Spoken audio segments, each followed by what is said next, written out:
السلام عليكم ورحمة الله وبركاته.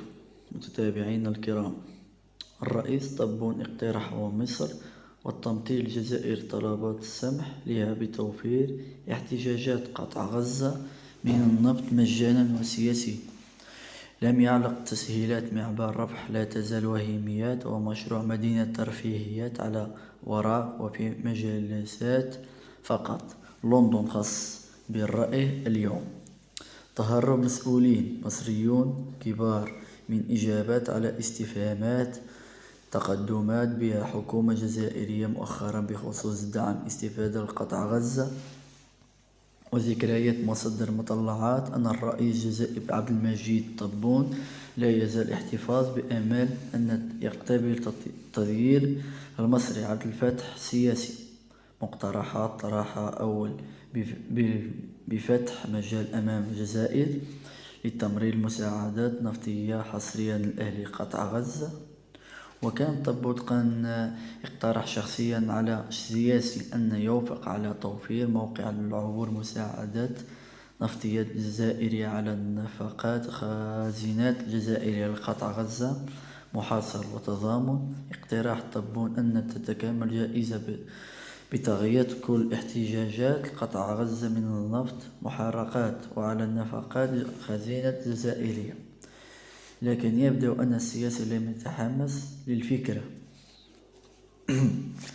وأبلغت مصادر جزائرية متابعة لها بأنها تتأمل أن تجيب حكومة مصرية مباشر على مقترح أو تبلغ جزائري الأسباب التي تحاول تحقيق ذلك الاقتراح خصوصها وإن تضامن تغطية كافة التكاليف وبدون أن تكلف حكومة مصرية بأي كلفات وانتباه في الجزائر العاصمة. يشير إلى أن الرئيس السياسي تهرب من جواب مباشر على مقترحات تبون وأن حكومة مصرية لا تريد تمرير أو موافقات على اقتراح جزائرية.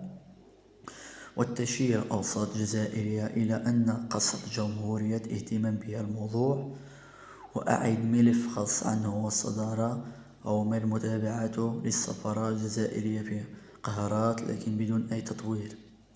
واقتراح الرئيس تبون تدبير وتحويل كل الكميات والمحروقات التي يحتاجها للقطع تشغيل قطاعات حيويات وعلى النفقات حكومة الجزائرية أسود بمساعدة التي تقدمها الحكومة القطرية.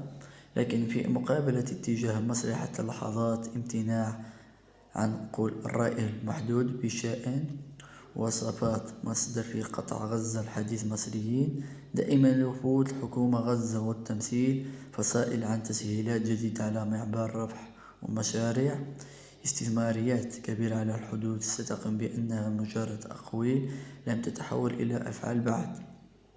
وقال رجل أعمال غزة للرأي اليوم بأنه يسمع من عشرات سنوات من أشياء مصريين حديثيا عن إقامة مدينة سياحية شمالية والتحويل وثائقها، لكن مشروع لا يشهد أن تنفيذ حقيقي فيما لا تزال تعميلات المعبر المصري بدون تطوير أو تسهيلات.